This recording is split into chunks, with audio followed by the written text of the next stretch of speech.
반갑습니다. 그린스토리의 초혜입니다.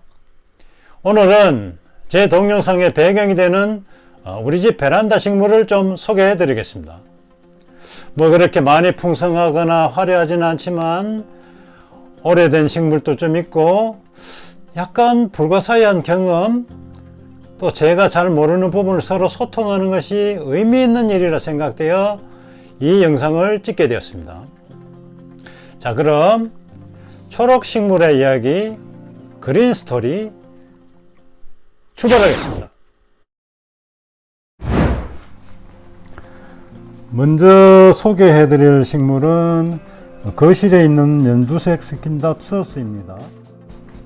맨 처음에 이 스킨을 봤을 때 정말 놀랐는데 알고 보니 쉽게 구할 수 있더군요.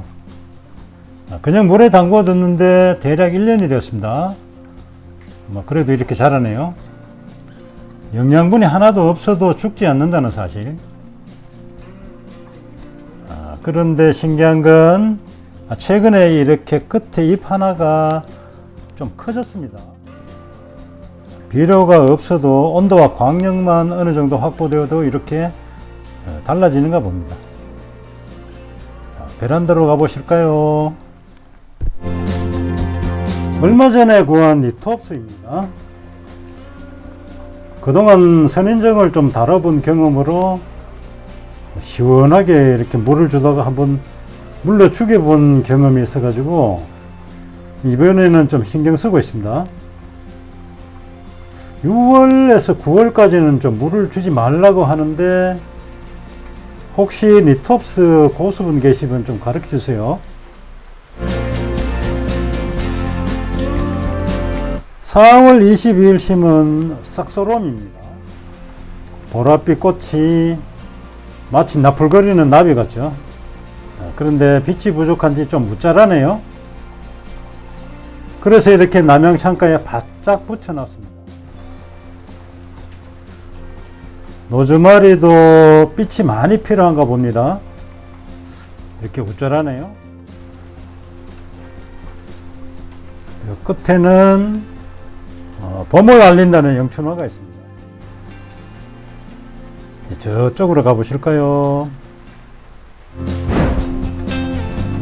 며칠 전에 삽목 동영상 올릴 때 만든 삽목상입니다. 부분 실패할 개체도 좀 보이는 것 같고, 이건 이름이 뭔가요? 아파트 화단에서 주워왔는데 털이 뽀송뽀송한, 이름 아시는 분 좀 가르쳐 주세요. 이 행운봉은 꽃이 2번이나 폈습니다. 재작년에 2번째 꽃이 피고 좀처럼 크지도 않고 가만히 있는 걸 작년 가을부터 이렇게 좀 크기 시작하더군요. 제가 볼 때는 꽃을 피우면서 힘이 많이 들었던 것으로 생각됩니다. 여기는 맨 처음 소개한 연두색 스킨과 같은 형제입니다.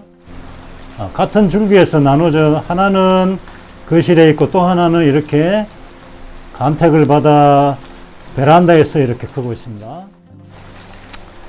요즘 인터넷이나 유튜브를 보면 대왕 스킨답서스라고 나오는데 글쎄요, 저는 옛날부터 작은 잎의 스킨이 조건이 되면 대왕 스킨처럼 커지는 경우를 봐왔습니다.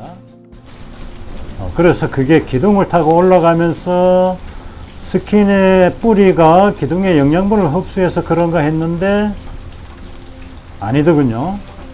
이렇게 기둥 없는 화분에서도 잎이 이렇게 커지니까요. 핵심은 적당한 온도와 빛, 영양분이 되면 잎이 커지는 것 같습니다.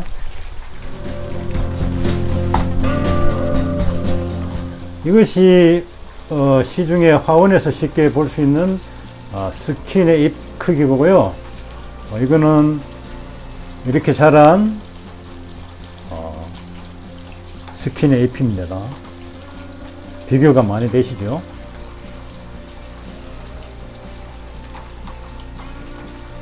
성인 손바닥만 합니다. 파리 지옥불입니다. 강한 빛이 필요한가 봐요. 꼭 봄에 캐는 나물이 냉이 같습니다. 개발선 인장도 있고요.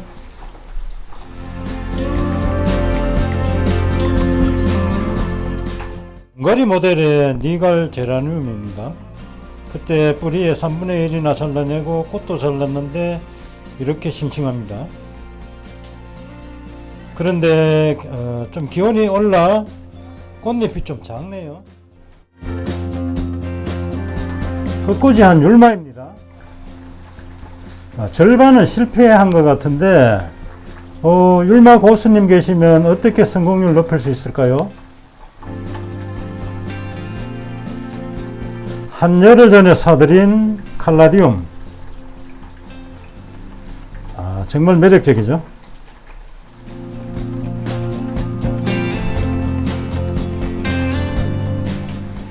이제 이렇게 새싹이 나오고 있습니다. 칼라 행운목. 그 옆에 율마가 이렇게 자라고 있습니다.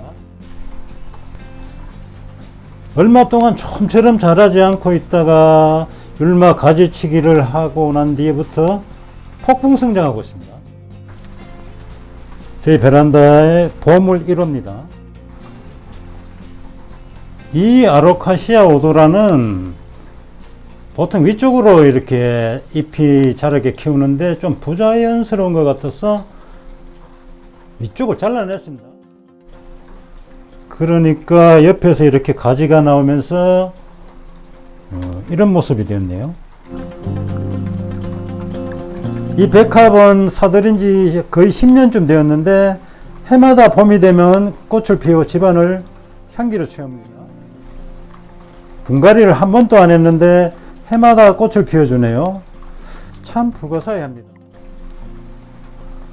한번 엎어봐야 하는데 좀 부담이 돼요. 언제 분을 엎어야 할지 고수님 안 계시나요? 소엽풍란입니다. 오래전에 작은 궤목에 붙여서 키워봤는데 그 풍성한 모습에 반해서 이렇게 길다란 화분에 붙여 키웁니다. 이제 꽃이 피기 시작하네요. 여기도 있고 여기도 있고.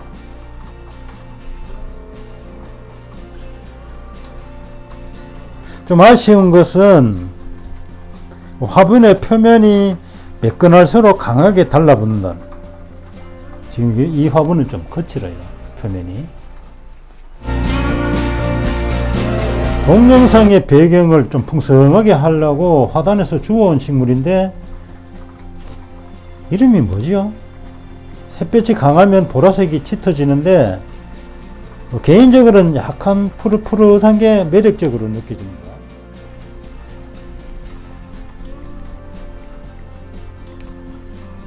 보세라는입니다. 새싹이 나지 않고 생명만 붙어 있는데 아무래도 화분 속에 문제가 있는 것 같습니다. 가을에 한번 뽑아 봐야 되겠습니다. 봄 하단을 꾸며주는 프리뮬러입니다. 아무래도 우리나라 여름의 고온은 견디기 힘든가 봐요. 여름이 지나 신선한 가을이 오면 포기 나누기를 할 계획입니다. 그때까지 견딜 수 있을지 미지수입니다. 막실라리아가 초콜릿 향에 꽃이 지고 잎이 자라기 시작했습니다. 이제 비료를 좀 줘야겠죠. 긴기아는 판타지아도 잘 자랍니다. 트롬니아도 열심히 새싹을 올리는데 이쪽은 좀 비실비실합니다. 아무래도 겨울철에 샀는데 겨울철에는 아무래도 사들이는 게 좋지 않나 봐요. 깍지벌레한테 무차별하게 공격을 받던 화야가 드디어 자라기 시작했습니다. 옆엔 작년 가을에 입꼬지에서 기른 바이올렛인데 비료의 힘이 정말 대단하네요. 이건 포충랑이 사람 머리통만하게 자라는 대형 네펜데스 있는데 제가 4만원 줬습니다. 근데 한 달이 지나도 자라지 않고 가만히 있네요. 저도 가만히 있어 볼랍니다. 장미베고니아가 두 그루 있습니다. 의외로 건조하게 키워야 잘 자란다고 하네요. 시클레멘이 잎이 시들어야 하는 시기인데 왜 이렇게 있죠? 행운목이 잘 자라고 있습니다. 라난큘러스와 아네모네 구근이 이렇게 휴면 중에 있었고요. 가을에 살아날지 기대가 됩니다. 보라싸리가 있고 옆에 치자가 있습니다. 팬이 잘 돌아가고 있습니다. 타이머 콘센트를 2시간 돌아가고 30분 멈추도록 세팅해 놨습니다. 향기가 좋은 꽃을 피는 선인장 워라미인과 그 옆에는 아이비가 있고 위쪽으로 쭉 가시면 생선빛 선인장이 있습니다.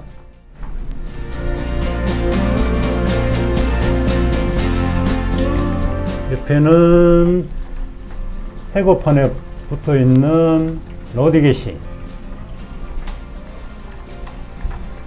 네펜데스가 포충랑을 하나 매달고 있네요.